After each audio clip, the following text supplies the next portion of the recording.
What's up? I'm Dan Fredenberg, and this is another Chance Encounter. Hey, what's up? I'm Dan Fredenberg. I'm a commercial real estate guy. I'm from the internet.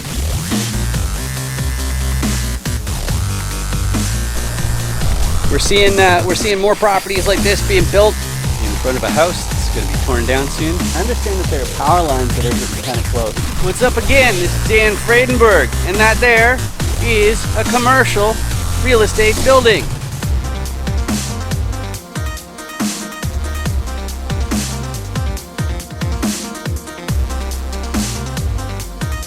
I'm joined today with Dave DeVito. How you doing today, Dave?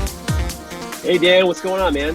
I'm good. I'm especially excited because today I have my very favorite audience member here today. And why is my favorite audience member watching today? It's because this is a chance encounter where I interview commercial real estate syndicators, buyers, sellers, all that kind of stuff. And why do I do that? Well, part of it is because it's the law. If you want to share your private deals, then you have to have a prior substantive relationship, and it needs to be documented. So we need to know each other. We need to know our core competencies and all that kind of stuff. So I have people on 15 minutes, but in this format, you will actually learn how to effectively communicate on the subject of commercial real estate, which is really the key to success. But before we get too excited with that, Dave, do you want to introduce yourself a little bit first?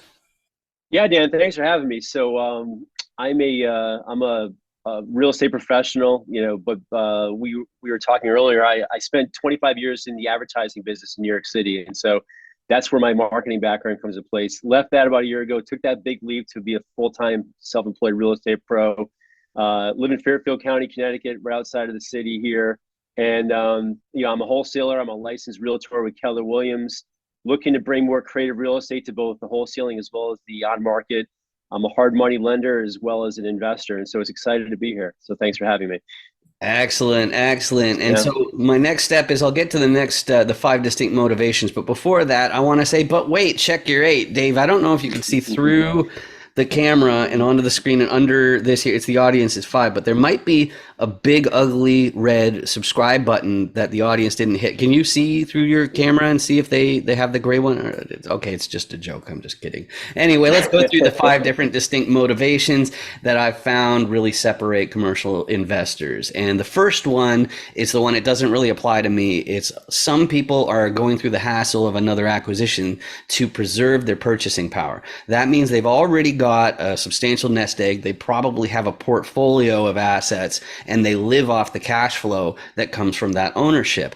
But periodically, when there's a bunch of inflation or if there's an asset crash, something like that, you've got this new motivation to pick up a new property. And that's why some people are doing this. But that's not me, as I said before. What's up with me is I am trading time directly for wealth.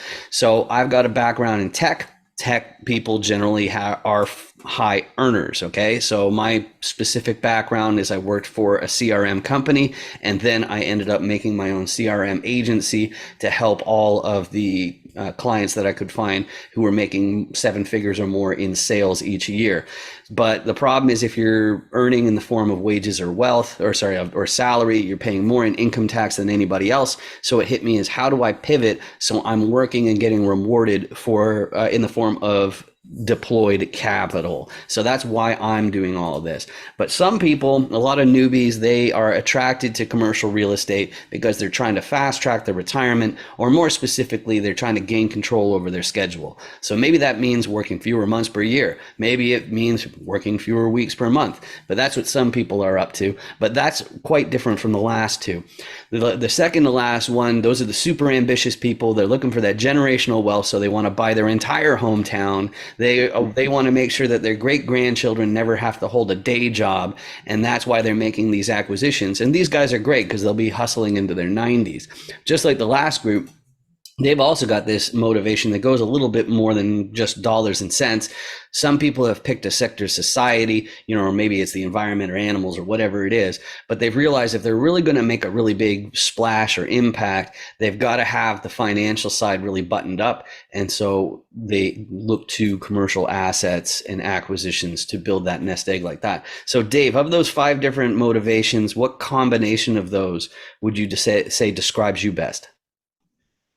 I mean, that I know it's cliche, but that classic freedom, that's why I did it. And it's not just financial freedom; it's mindset freedom. One of the things I learned over the past year since leaving my corporate job, which don't get me wrong, was very good to me. I have a great life. I'm very happy and blessed to have, is the creativity that I'm allowed to do. That mind share, until you do it, and you can relate, Dan, obviously, until you don't have that corporate weight on your shoulders, you can just run, which I know that's your style as well, and try new things, fail forward. But as I say, the mistakes are my mistakes. That freedom has been really empowering. And, I also did it to kind of have that more, the financial freedom. I definitely want to build that generational wealth. My family, I've got a beautiful wife and two great kids. I want them to kind of have a foundation, both financially, but same thing, mindset. I teach my kids, how to really make use of their financial wealth to get what they want to do. I don't know if they're going to want to go into real estate when they get older, but at the same time, they've got a framework to have that freedom of their own. And that's why I'm doing this.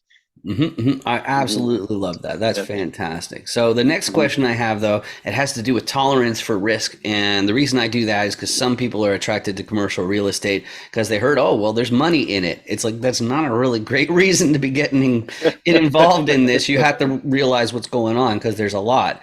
And the question that I use to make sure that people have, put a little bit more thought into it is this fill in the blank question. So Dave, there are many popular investment asset classes, but I think blank is too risky. What's too risky for you? And it can be real estate or outside of real estate, whatever you want. I think any investment where you don't do your diligence, and in commercial real estate, especially syndication, it's not just the actual deal and the property itself, it's the team that you're getting in bed with. I'm exploring, one of my goals in 2023 is do my first LP investment in syndication real estate. And what I'm doing currently is really vetting those GPs, those experienced operators, and you invest in the people, and that's a big thing. And so if you don't do that diligence, and not just the property but the people you're investing with, that's the biggest risk in my opinion. I absolutely love it. And so let's talk about what those people do. And once again, this is to make sure that you can effectively communicate on the subject of commercial real estate, but I also want to make sure that you know how my guest fits into these deals. So in every episode, I go through the Dan Does Deals commercial competency cube with the 6 different sides, the 6 different distinct roles, and you can get your copy for free at dandoesdeals.com and print it out. And we've been talking about marketing, and the dumbest thing you can do in marketing is give something for free and not ask for any contact information. But that's exactly what I did. I don't even ask for any email addresses, and the reason is because I want you to print this out, and I want you to practice expressing yourself to your friends, your family, all that kind of stuff on this stuff, so you understand how these teams are put together.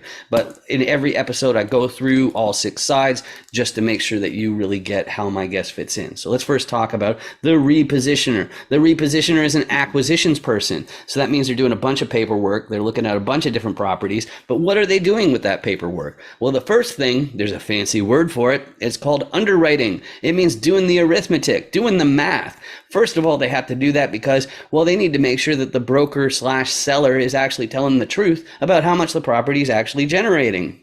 On top of that, though, I call it a repositioner here, which isn't the most common word for this, but they're the acquisitions person. And what their repositioning part means is they're figuring out what can they change to find more upside. And there are 3 main tools in their tool belt to find that upside. One is more advantageous lending from different financiers. Okay, so financiers are people who only deal with money and paper. Okay, so it's investor relations and all that kind of stuff. But let's assume that the repositioner doesn't have more advantageous lending available. So the first place the repositioner is going to look is the operations team. Stop those Benjamins from going down the toilet. Okay, but of course, there's more to operations than just unclogging toilets and mowing lawns and collecting rent and all that kind of stuff. There's also a marketing piece, which is to keep the vacancy rate super duper low. And then there's also, for me personally, there's the side of creating all these website automations and website applications on short notice that really helps us in multiple different ways.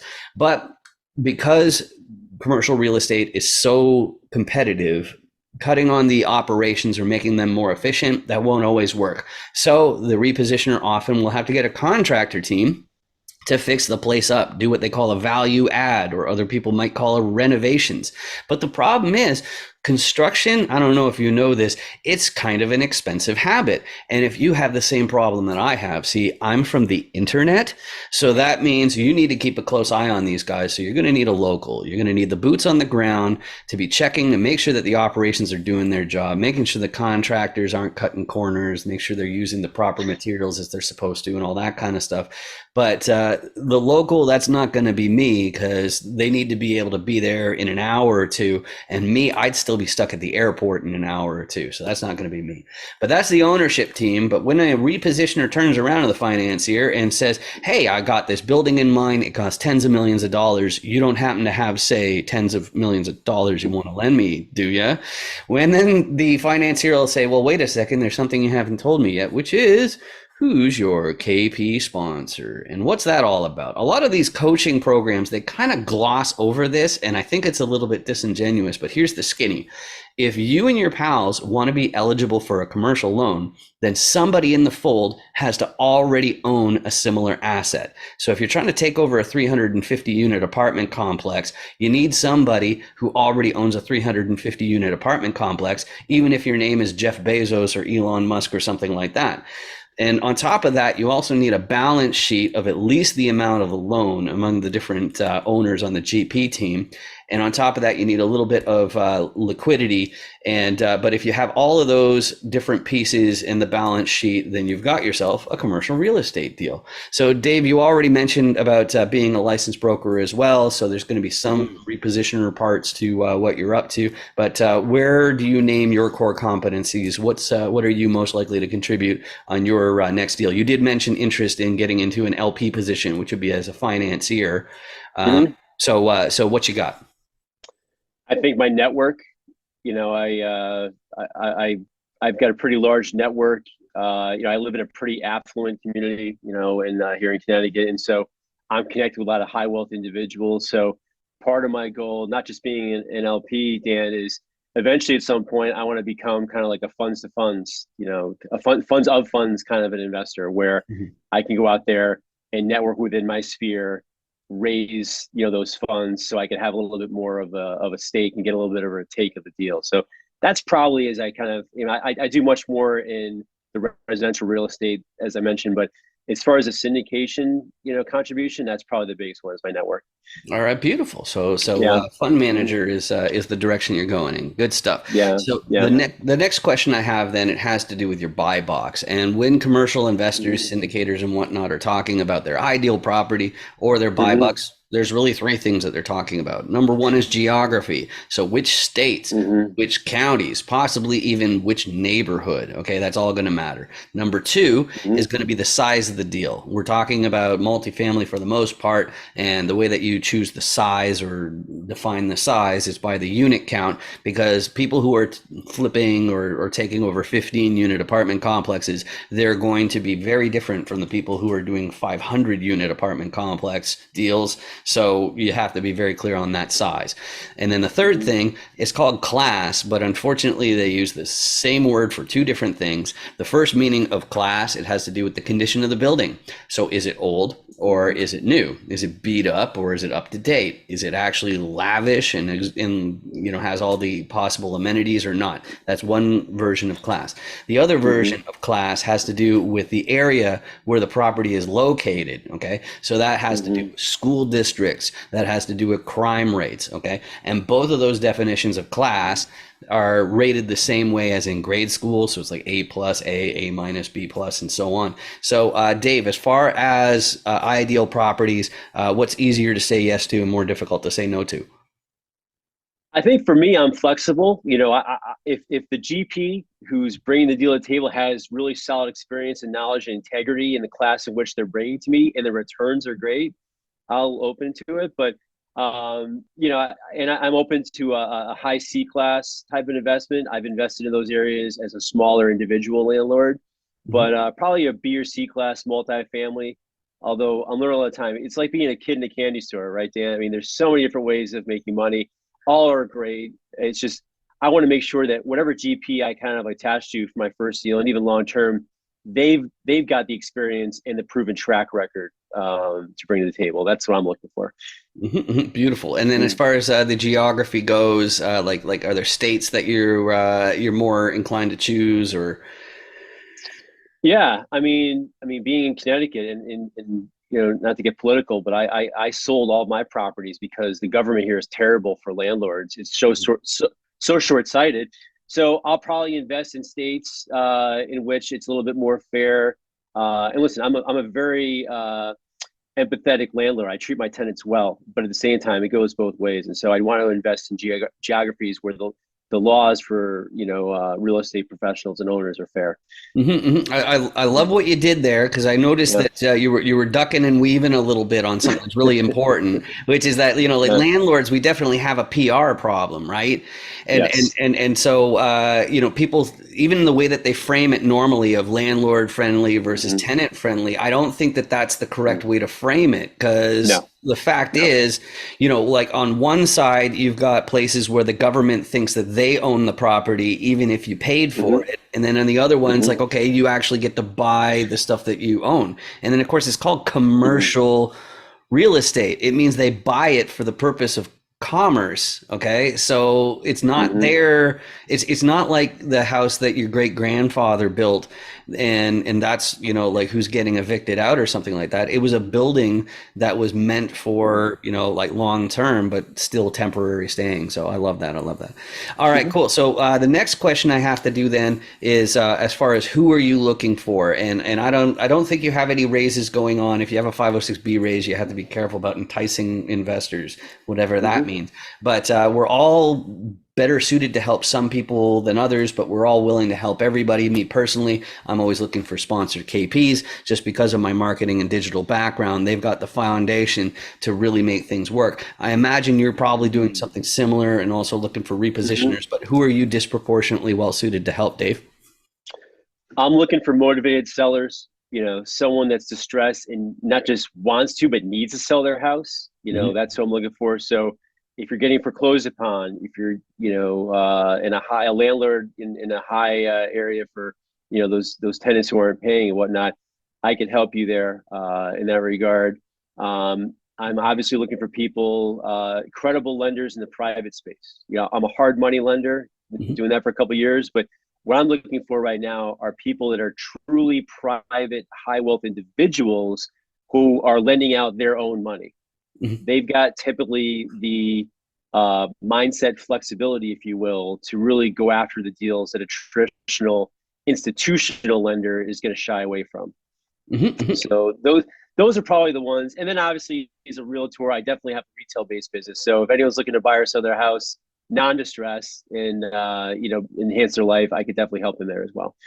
Beautiful. And if they want to reach out, you and I, we interacted through LinkedIn, Jonas Challenges, and all that kind of fun stuff. I'm easy to find because of my distinct last name. Your name is pretty Yep. unusual as well, even though there's Danny DeVito, who's pretty famous. My QR code here is for the FAQ page of 506B Me to talk about how I can be your chief compliance officer for as little as Mm-hmm. $497 a year. But Dave, what's the best way Mm-hmm. for people to reach out? Is there a website, or is it a social media platform, email? What is it? I'm actually in a couple of places. I'm a big Facebook guy, so friend me on Facebook, Dave DeVito. I've got a Facebook group, CT Off Market Real Estate Deals and Funding, that I'm growing. It's a fun one. Uh, my email is dave at homebuyerct.com. And I'm excited because next week, Dan, I'm launching my new broker website, which is just going to be really easy, davedevitorealestate.com. So it's not ready yet, but next week it'll be live and kicking. So, next week I'll look forward to hopefully a lot of people visiting that site. It's going to be great. Right, right. And of course, that's Mhm. probably this week for whenever you're watching. But actually, that brings me to the last thing, and it's actually not for you, Dave. It is for the audience once again, which is it's kind of a public service announcement. And if you have been feeling migraine-like symptoms, searing in your eyeballs, like really, really bad, it's probably because there's a big, ugly red button under my left hand. It says subscribe.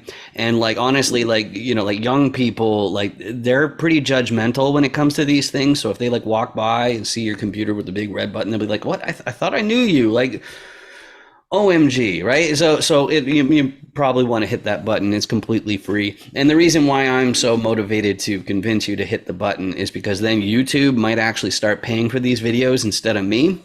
That's kind of what I'm up to. But I should remind you, all it really means, as I said, it didn't cost you anything. It just means my videos might show up on your list of suggestions. But you can go ahead and ignore those suggestions because I just appreciate the fact that you spent this time with me. Just like Dave, I appreciate you spent this time with me. It was great to get to know you a little bit better. Yeah, likewise. Awesome. Thanks. Make sure you 506B me. Any syndicators, make sure you 506B me. Hi. Oh, hey, yeah, here's my code. You got your QR code scanner? Okay, yeah, oh yeah, just hold it right in the square there. Okay, cool. And now you hit open in browser. Okay. Okay, are you already logged into 506B me? Yes. Yeah, okay, cool. Yeah, so there's my video. So now I'm already on your watch list. So when you get back to your hotel, you can find out what my core competencies are and my level of sophistication. Sound good? Yeah. I love your hat. Real estate's a scam. That's really funny. Yeah. Nice meeting you. You too. 506B me, everybody.